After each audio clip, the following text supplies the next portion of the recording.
Bonjour à toutes et à tous et bienvenue dans un nouvel épisode de Lumière sur Toile. J'espère que vous allez bien. Ça fait, je pense, un petit temps qu'on ne s'est plus retrouvés tous ensemble. Aujourd'hui, je suis en compagnie d'Anissa, la princesse du jour. Bonjour Anissa. Salut! Et je suis également en compagnie de Dimitri alias Diyoshi. Bonjour Diyoshi. Yoshi. Merci Dimitri pour ce Yoshi aussi particulier. Donc là, ici, nous allons parler du film Super Mario Galaxy, le film, tout simplement que nous avons pu voir chacun de nous trois. Voilà, c'est chouette de se retrouver à trois, ça faisait un petit temps aussi, donc c'est très très chouette. Petit résumé comme à chaque fois du film. Donc ici, dans ce film, nous suivons la princesse Harmony, c'est la princesse de l'espace, qui va se faire tout simplement kidnapper par le méchant Bowser. Et donc voilà, la princesse Harmony, elle est accompagnée de plein de petites étoiles qui vont venir auprès de Mario et Luigi en leur demandant leur aide tout simplement pour essayer de sauver la princesse Harmony, sinon c'est la fin du monde tout simplement. Voilà, j'ai été résumé de manière très simple, mais en soi ce scénario est très simple aussi. Voilà, Anissa, toi, déjà, quel était un petit peu ton avis sur le précédent film qui était sorti, je pense, il y a 3 ans déjà. Qu'est-ce que tu en avais pensé? Moi, le premier j'avais vraiment apprécié. Je trouvais que c'était une belle surprise et que franchement, au début, ça pouvait faire peur de se dire: «Ah ouais, on a adapté Mario en film», mais j'ai trouvé que ça avait été bien réalisé et que, justement, après, t'attendais la suite. T'étais vraiment contente d'avoir une suite, quoi. Donc j'ai trouvé que c'était un bon film, bien fait, très, très beau aux images. Il était vraiment très, très beau et ouais, ça nous a un peu replongé en enfance, quoi. Exactement. Et puis toi, Dimitri, je pense que tu as un avis plus critique sur ce premier film, notamment. Bah pour moi c'est très simple, c'est un film moyen sur toute la ligne. J'ai pas passé un moment désagréable, mais j'avais pas passé un moment agréable non plus. Donc bon, je voyais plus les gens s'extasier au cinéma parce qu'il y avait des vrais fans Mario que je ne suis pas, qui étaient contents dès qu'ils voyaient un détail, une référence à un jeu vidéo quelconque, ils étaient en extase. Mais bon, moi j'avoue que d'un point de vue cinéma, j'avais été même pas déçu parce que je n'attendais rien, mais j'ai trouvé ça moyen. Mais j'ai quand même laissé sa chance à la suite. C'est bien. Mais c'est très bien, Dimitri. On te félicite de Merci. d'avoir essayé, d'avoir découvert ce nouveau film, donc Super Mario Galaxy, le film. Et puis moi, le premier film, ça avait été une belle surprise aussi, puis ça avait été une belle attente. Tout le monde était en ébullition, je pense, face à ce premier film, et j'avais beaucoup apprécié, et même en l'ayant revu ici un peu avant celui-là, ça avait été encore une très belle surprise, je trouve. C'est un très très chouette film, et c'est vrai que pour les fans, voilà, il y a plein de références partout. C'est un film qui est drôle, qui est assez dynamique aussi. Et donc vraiment, ça a été une belle surprise pour moi aussi et pour ma sœur qui est une grande fan de Mario également. Et puis après, voilà, il y a le film du jour, Super Mario Galaxy, le film. Voilà, j'ai donné un petit peu le résumé et je vais donner plutôt la parole à Dimitri qui, comme j'avais dit, donc toi, tu avais moyennement apprécié. Mais là, ici, qu'est-ce que tu en as pensé cette fois-ci? Eh bien, curieusement, parce que je ne m'attendais pas à ce que ce soit le cas, j'ai plutôt bien apprécié le film et je l'ai préféré au premier, ce qui est assez rare, j'ai l'impression, dans les retours qu'on en a eu. Parce que moi, en fait, j'avais déjà pas du tout été émerveillé par l'animation dans le premier film. Et là, je l'étais davantage. Je trouve qu'on sent quand même l'évolution en l'espace de 3 ans. Et j'ai trouvé ça tout simplement plus beau et plus agréable à regarder, avec les couleurs aussi, avec aussi une action qui est beaucoup plus dynamique, en fait, je trouve. On a vraiment des séquences d'action qui m'ont vraiment enchanté. Et moi, j'avais vraiment trouvé le premier film assez timoré, alors que là, je trouve ça plus agréable. Alors après, il y a quand même vraiment des défauts. Je pense qu'on va y revenir ensemble, mais en fait, d'un point de vue cinématographique, il y a des personnages qui sont vraiment très bons. Je pense à Bowser Jr. notamment et sa relation avec son père. Mais bon, honnêtement, on est quand même au cinéma et il y a des relations de personnages et même des parcours de personnages qui sont quasiment inexistants et ça, pour moi, ça pose un problème. Mais c'est un peu bizarre parce que donc, malgré tout, dans ce syndrome de personnage coquille vide, pour beaucoup quand même, bah, malgré tout, j'ai quand même pris un certain plaisir avec aussi, je trouve que c'est assez généreux dans les décors, c'est-à-dire qu'on se balade comme ça, on se retrouve dans un casino, après on va se retrouver dans un autre lieu, référence à Jurassic Park. Et j'avoue que bah, j'ai été pris dans tout ça, mais on va y revenir, j'ai quand même des problèmes avec les personnages principaux, hein, c'est-à-dire Mario, Luigi et Yoshi. Je pense qu'on va en reparler, mais d'un point de vue vraiment cinématographique et pas juste coucou, on est content de vous voir, il y a quand même des problèmes. Voilà pour mon avis. Et toi, Anissa, qu'as-tu pensé de ce film alors? Moi, j'avoue, je suis un peu mitigée, mais pour plusieurs raisons, scénaristiques. J'ai trouvé que le film était trop, fouillis. J'en ai parlé avec un copain qui est très, très, très, très fan de Mario. Il m'a dit effectivement que les scènes sont assez courtes, il se passe beaucoup de choses, mais pour qu'au final, dans l'histoire, il pas tant. On nous ramène Harmony, qui est quand même un des personnages les plus, voilà, les plus stylés quand même, du film, pour qu'au final, on la voit 4 secondes et demie. Que le truc de Super Mario Galaxy, en plus, personnellement, je les ai poncés, les Super Mario Galaxy. Donc au final, tu as moins ce truc touchant du jeu, tu as moins ce délire Galaxy, parce que de base, dans les jeux, c'est quand même le truc principal, et même l'apparition de Yoshi. Enfin, en fait, nous, on a vu Yoshi apparaître, on s'est dit: «Ah d'accord, c'est tout». Genre le mec, il sort d'un tuyau et basta, genre. C'est très décevant par rapport à ça, mais son personnage est mignon, bon, on est content, voilà, d'accord. Les images, je suis totalement d'accord avec ce qu'a dit Dimitri. Par contre, moi, perso, j'avais déjà kiffé les images du 1.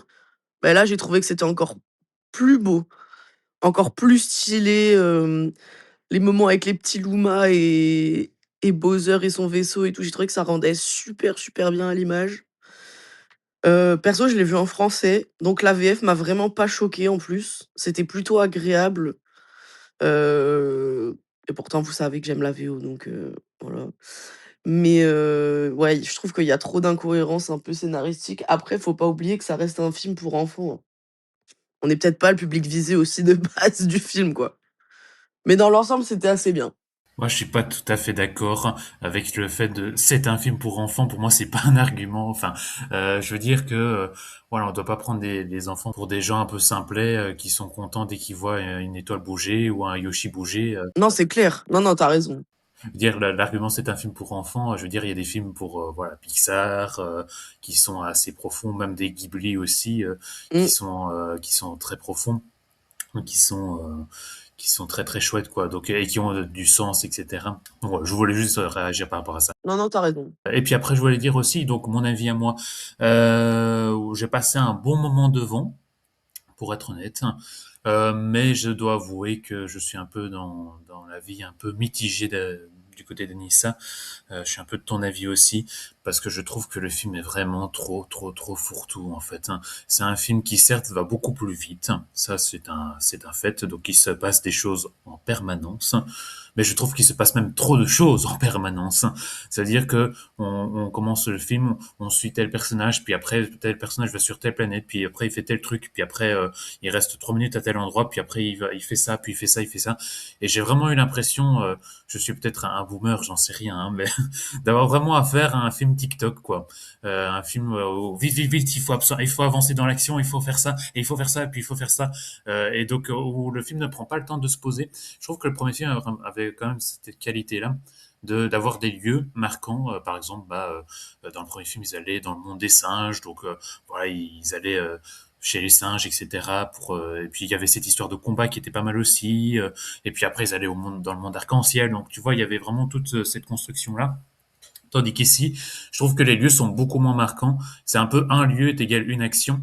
Et je trouve que c'est vite problématique, en fait, hein, parce que moi, j'ai beaucoup moins de souvenirs de ce film-là. Et je trouve que les références, pareil aussi, sont moins flagrantes aussi. Voilà, pour être un fin connaisseur de Mario, il y a des choses du genre, ah oui, ça je vois, puis ma sœur à côté qui s'y connaît un peu moins, elle était genre, bah, c'est moins marquant, quoi. Donc, ça m'a plu, j'ai passé un bon moment, c'est quand même assez rigolo, c'est beau, et ça, on n'a rien à dire là-dessus, c'est magnifique, hein. Mais voilà, je m'attendais à mieux, mais je pense que voilà, le premier film a fixé une attente aussi qui fait que ici on pouvait être peut-être forcément un petit peu déçu aussi.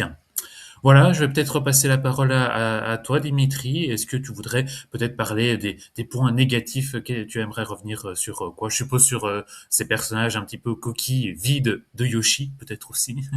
D'accord, bah ça va aller assez vite. En réalité, bah, comme l'a un peu dit Anissa, Yoshi apparaît, c'est quand même un personnage extrêmement apprécié. C'est-à-dire que même moi qui n'y connais rien à Mario, j'ai quand même joué à Mario Kart. À chaque fois, je veux prendre notre cher Yoshi. Et là, c'est vrai que c'est plus un chien de compagnie qu'autre chose. Enfin, franchement, hein, il fait pas grand-chose. Donc bon, bah il est là, il suit le mouvement, mais je m'attendais à ce qu'il soit plus acteur et c'est un peu dommage. Et après, finalement, le vrai problème, c'est plus pourquoi ce film s'appelle Mario? Alors oui, pour le marketing, parce que c'est la marque. Mais Mario, c'est peut-être, allez, cinquième ou sixième personnage qu'on retient le plus du film, et je suis presque gentil en disant ça. C'est-à-dire que franchement, lui, alors Luigi, encore plus fantomatique, bah, ils sont pas très passionnants. Il est censé y avoir un peu un début de love interest avec Peach, mais tu sens que bon, c'est quand même très frileux cette histoire. C'est-à-dire que si dans 5 films il lui fait un baise-main, on sera déjà tous aux anges et on pourra déjà être surpris. Non, mais on en est à là quand même. Et puis bon, après je suis un peu embêté parce que ça donne aussi un peu l'impression que amitié fille-garçon c'est impossible. Enfin, je trouve ça un peu pénible honnêtement ce qu'ils ont mis en place avec Peach parce que ça va tellement pas loin et ça veut visiblement dire tellement de choses que je trouve ça un peu débile.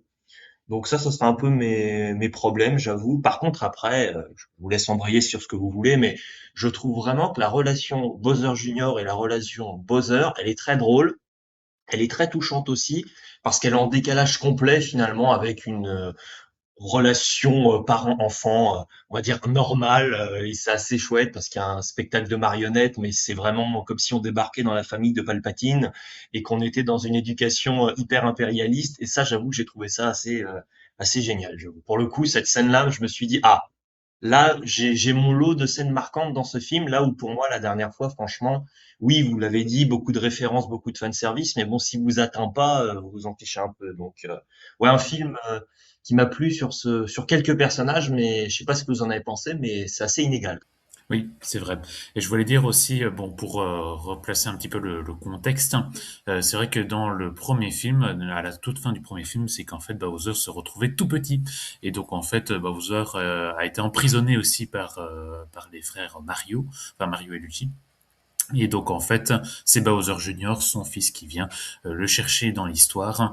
Et donc voilà, c'est assez intéressant parce que au début du film, on se rend compte que Bowser, il est un petit peu quand même attaché à Mario et à Luigi et à tout ce royaume-là. Au début, il ose, enfin, finalement, il ose même plus leur faire du mal parce que, voilà, certes, il a été emprisonné par eux, mais il y a quand même une relation qui s'est installée, tandis que son fils est vraiment veut veut les détruire en quelque sorte. Et donc c'est assez cocasse et je trouve, comme tu l'as dit, c'est assez bien fichu. Toi, Nissa, que tu voulais réagir par rapport à ça? Alors déjà, je suis totalement d'accord avec tout ce que Dimitri a dit sur les personnages. Vraiment, je n'ai rien à dire, je partage le même avis. Mais je voudrais juste rajouter un truc par rapport aux autres personnages, c'est Harmony, qui était quand même le truc que tout le monde, surtout les fans, attendaient, parce que c'est quand même un personnage qui est très peu, en vrai, enfin, je trouve personnellement qu'il est très peu exploité, même quand tu fais de la promo Mario, des jouets, des trucs comme ça, c'est pas à Harmony que tu penses en premier. Donc ça allait changer, c'était cool, c'était un renouveau. Puis au final, comme je vous l'ai dit tout à l'heure, on la voit 5 minutes dans tout le film. La scène avec Peach, bah, malheureusement, vu que ça allait un peu vite pour moi personnellement, j'ai eu du mal à être touchée. Et c'est très dommage parce qu'au final, bah, c'était vraiment une belle scène, tu vois? C'est l'intention est bonne, c'est beau, c'est quand même, bien animé pour qu'au final, bah, il y a pas tant d'émotions que ça, quoi. Et je ne sais pas ce qu'ils vont en faire. Est-ce qu'ils vont la garder, la réutiliser ou juste c'était un one shot et puis voilà, on la reverra plus jamais? Il y a beaucoup d'interrogations autour de son personnage. Je trouve que c'est très dommage et que, bah, en fait, on retire vraiment un peu ce côté mystique de Mario Galaxy qui était, en tant que jeu, en fait, ultra apprécié des fans et je pense qu'il y a beaucoup de vrais fans qui vont pas trop se retrouver dans ce film-là, quoi, par rapport au jeu. C'est ça. Et moi, j'aimerais dire aussi, c'est que quand même, pour les gens qui ne connaissent pas Mario Galaxy, les jeux, on va dire qu'il y en a eu deux, mais Harmony, c'est quand même le personnage, enfin l'un des personnages les plus puissants de l'histoire, si je ne dis pas de bêtises. Voilà, c'est un peu notre guide dans le premier jeu. Voilà, ici, elle est emprisonnée d'une manière qui, je trouve, c'est quand même l'un des personnages les plus puissants. Elle se fait arrêter comme ça, quoi. Moi, je ne comprends pas Ouais. comment tu peux dire, ah, regardez, elle a été emprisonnée. Mais c'est pas possible, en fait, elle peut pas. Dans l'inconscient, enfin, dans l'esprit des fans, elle peut pas être emprisonnée. Vous auriez dû mettre quelqu'un d'autre, j'en sais pas. Je sais pas qui ils auraient pu emprisonner, mais pas elle, quoi.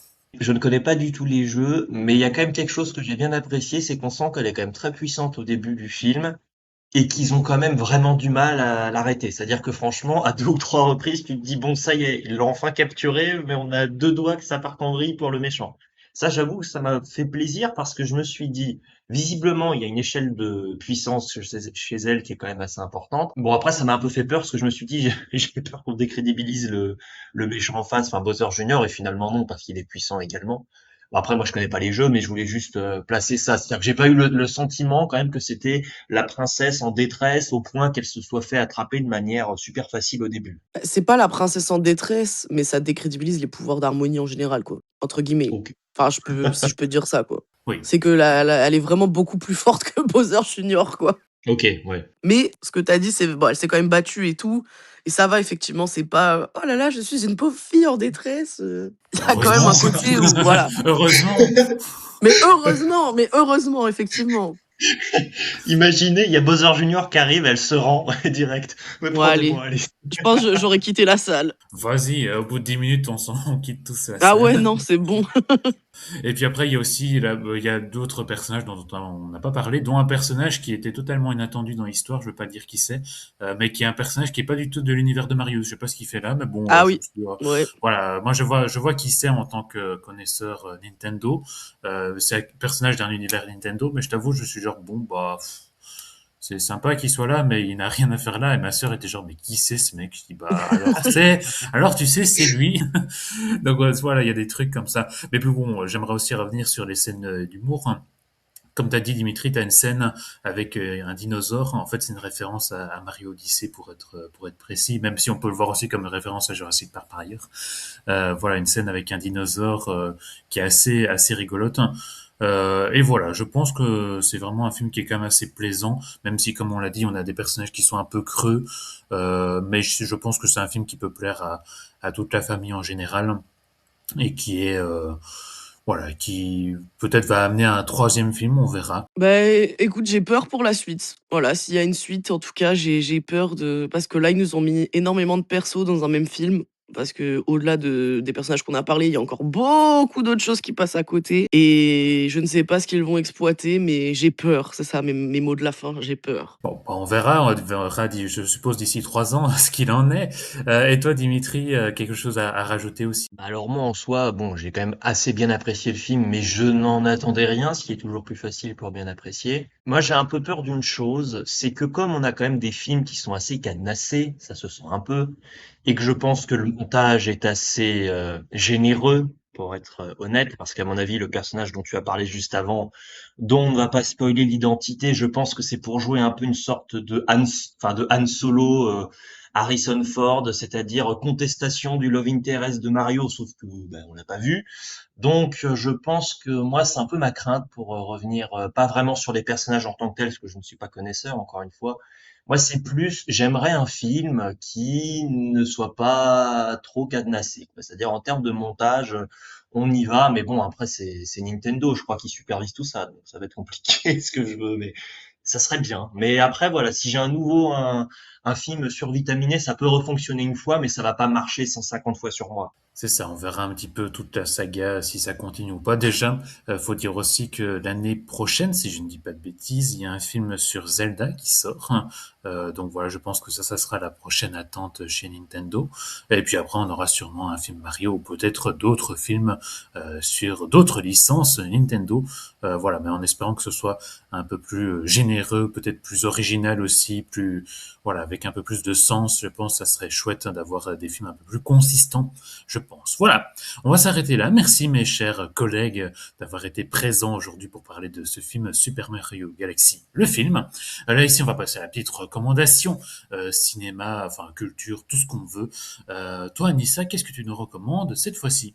Je vous recommande la série The Boys qui touche à sa fin en ce moment même où l'on parle, qui est, très axée super-héros mais très décalée, si vous avez moins de 15 ans, ne regardez pas s'il vous plaît. C'est c'est drôle, c'est violent, c'est une critique des États-Unis, c'est bien d'actualité et franchement ça se regarde bien. On recommande chaudement alors The Boys. Et toi Dimitri, qu'est-ce que tu nous recommandes cette fois-ci? Bien, je vous recommande Deadpool 3. Non, c'était pour rigoler. Après, j'y ai non, non, non. Je vous recommande un film avec comme personnage principal, enfin pas vraiment, mais comme personnage important dans le film, un gros Yoshi japonais Je vous conseille donc Godzilla Minus One parce que j'ai découvert ce film qui est en ce moment sur Netflix, je vous le recommande, parce que j'ai fait mes petits calculs. Eh bien, figurez-vous que ça a quand même 9 à 13 fois moins de budget qu'un film du Monsterverse, et c'est quand même tellement mieux. Donc franchement, je vous conseille ce film. Et moi, je recommande un film plus terre à terre, on ne sera pas dans l'espace. Je recommande Compostelle avec Alexandra Lamy. C'est vraiment très très très chouette. C'est une belle découverte de cette année-ci que je recommande très chaudement. Voilà, Il y a merci Deadpool mes... dedans? Hmm. Il y a Deadpool dans Ah non, il y a Compostelle? pas Deadpool. Non, non, c'est plus terre à Oh, terre, c'est plus classique. Non, il y a moins de budget que pour Deadpool 3. Voilà, sur ce, les amis, merci de nous avoir écoutés et on espère se retrouver bientôt pour parler d'autres choses, d'autres films sur le Lumière sur Toile. À la prochaine. Ciao. Salut! ciao, Yoshi. Yoshi. On dirait plus Depardieu que Yoshi, hein.